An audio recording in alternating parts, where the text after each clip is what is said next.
Peserta didik merupakan unsur utama dalam proses pendidikan. Dalam Undang-Undang Nomor 20 Tahun 2003 tentang Sistem Pendidikan Nasional, Pasal 1 menyebutkan peserta didik adalah anggota masyarakat yang berusaha mengembangkan potensi diri melalui proses pembelajaran yang tersedia pada jalur, jenjang, dan jenis pendidikan. Berdasarkan pengertian tersebut, Undang-Undang Sisdiknas Pasal 15 juga menjamin setiap warga negara mempunyai hak yang sama untuk memperoleh pendidikan yang bermutu. Hal ini menjadi dasar adanya pengelolaan peserta didik sebagai salah satu substansi pengelolaan pendidikan.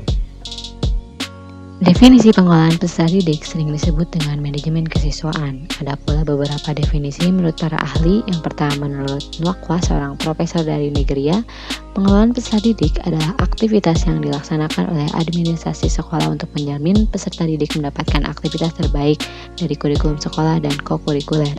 Adapun menurut Ali Gunawan tahun 1996, pengelolaan peserta didik adalah seluruh proses kegiatan yang direncanakan dan diusahakan secara sengaja serta pembinaan secara kontinu terhadap peserta didik agar dapat mengikuti proses KBM secara efektif dan efisien dari awal masuk hingga lulus sekolah. Dapat disimpulkan, pengelolaan peserta didik merupakan serangkaian kegiatan mengatur peserta didik dari perencanaan, penerimaan, pembinaan untuk proses pembelajaran yang efektif dan efisien serta tetap dapat membangun hubungan meskipun telah menjadi alumni dari satuan pendidikan. Secara umum, tujuan daripada pengelolaan peserta didik yaitu untuk memberikan pelayanan kepada peserta didik agar pembelajarannya efektif dan efisien, dan merujuk pada Permendikbud Nomor 39 Tahun 2008 tentang pembinaan siswaan. Bahwasanya satu poin pertama yaitu mengembangkan potensi siswa, yang kedua memantapkan kepribadian siswa, yang ketiga mengaktualisasikan potensi siswa, keempat menyiapkan siswa, dan merujuk pada pendapat prihatin terkait fungsi pengelolaan peserta didik, yaitu ditinjau dari 4 fungsi, yaitu fungsi pertama berkenaan dengan pengembangan individu, yang artinya apa? Yang artinya agar individu dari peserta didik dapat berkembang secara optimal dan tidak terhambat. Yang kedua ada fungsi sosial, yang artinya apa? Agar si peserta didik itu bisa adaptasi dengan society-nya. Yang ketiga ada penyaluran aspirasi, yang artinya apa?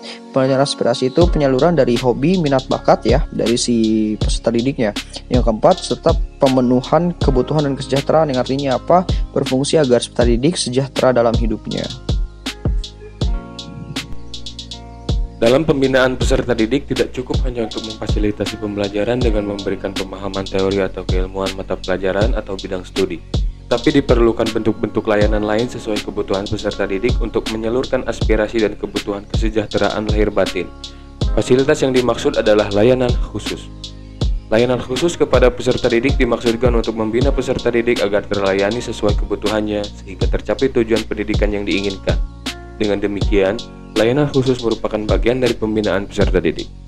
Maka dari itu, bentuk layanan khusus peserta didik dengan menyesuaikan kebutuhan dan tujuan esensial meliputi layanan bimbingan dan konseling atau BK, layanan perpustakaan, kantin sekolah, usaha kesehatan sekolah, transportasi sekolah, layanan keamanan sekolah dan perparkiran, layanan asrama, operasi sekolah, program ekstrakurikuler, sarana ibadah, dan terakhir organisasi intrasekolah atau OSIS.